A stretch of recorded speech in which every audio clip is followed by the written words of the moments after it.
What's up, y'all? This is my kids, and we about to dive right in.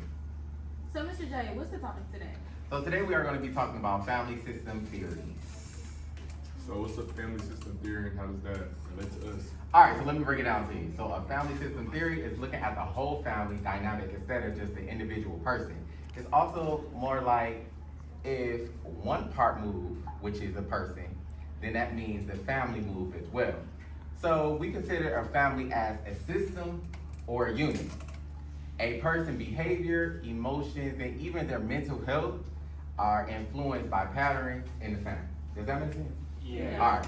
Oh, wasn't this theory discovered by Dr. Murray Brown in the 1950s? Yes, he studied Haitians with schizophrenia in their families and realized that their problems don't come from just that person alone. They come from patterns that's passed down between the families.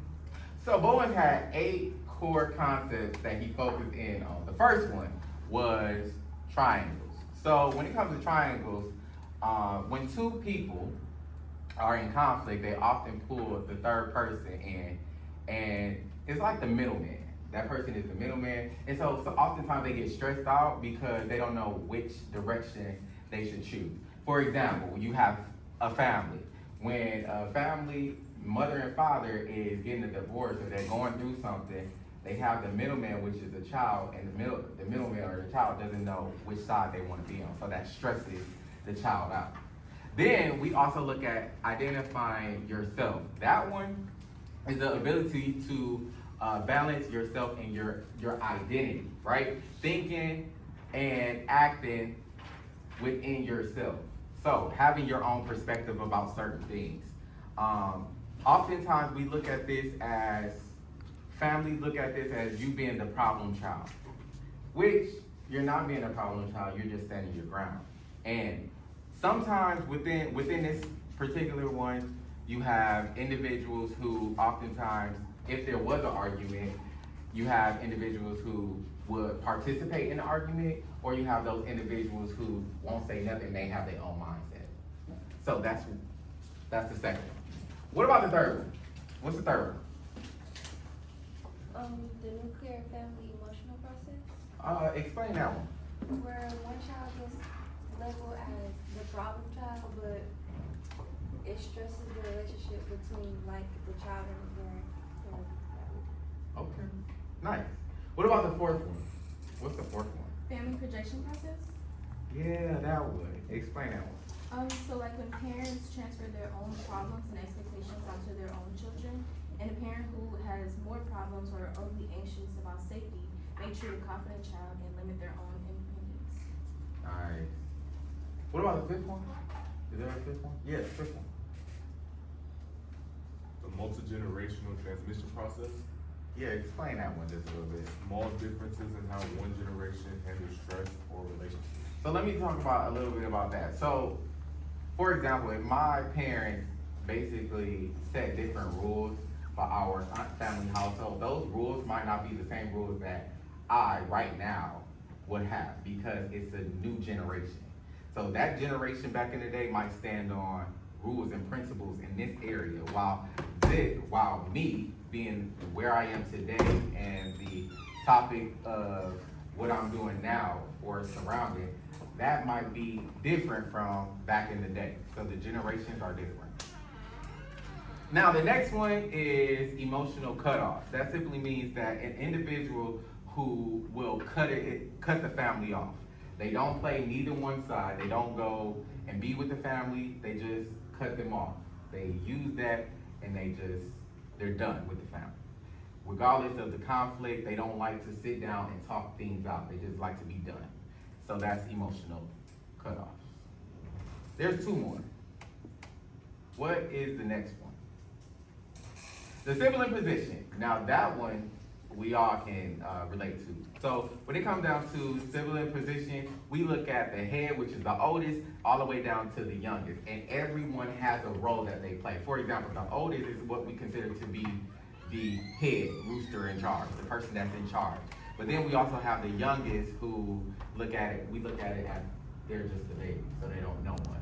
Which oftentimes in our families, we don't necessarily look at it like that, but traditionally, the head is always the top, and then youngest child is always considered to be the baby of.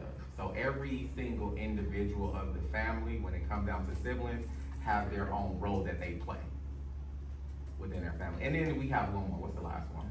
Societal emotional process. And explain a little bit about that one. It basically says that the same emotional processes that happen in families, such as like how families may blame one child, it also happens in society. Like during times of economic stress, societies may blame like a certain group of people. And that's the same thing as when a family may blame one child for being a problem child. True. Alright, so we're done with the age. So let's move into the actual elements. So the elements are what? Interconnectedness. That simply means that it is the connections within relationships. And then we have patterns and rules. That's the structure of the family. Emotional systems. That comes along with emotions that we pay, or the perception, or the perception that we have amongst each other. And then we have identity. Yes, keep going. Multi-generational influence. Basically like the legacy Yes. of the family. And so, because this theory is so powerful, we have techniques that we use. Some of the techniques that we use is mapping relationships.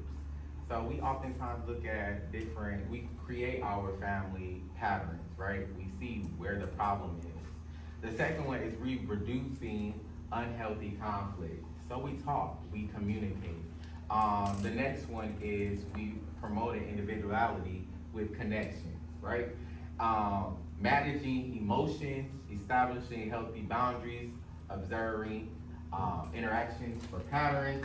And then the last one is, what's the last one? Understanding multi-generational influence.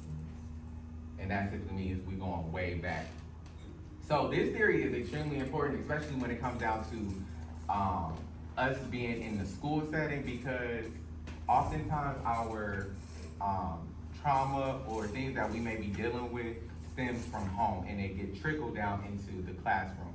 Instead of us pinpointing the individual and looking at just one person, we have to look at the bigger picture and say, why are they making these decisions that they're making? And it's based on what's going on at home or the tradition from their household. If for example, if their parents has anxiety at home because of X, Y, and Z, that might trickle down into them being at school. They don't like loud noises because of what's happening at home. So it's important that we just stay clear and understand that an individual is not just an individual, but we have to look at the whole entire picture. And the whole entire picture lets us know it stems from this family. It's almost like a domino effect. Once one domino, get hurt, another one, it affects the whole entire family, right? So yeah, that's basically what family theory is. Family system theory is. So, heading out. This is our podcast. See you soon.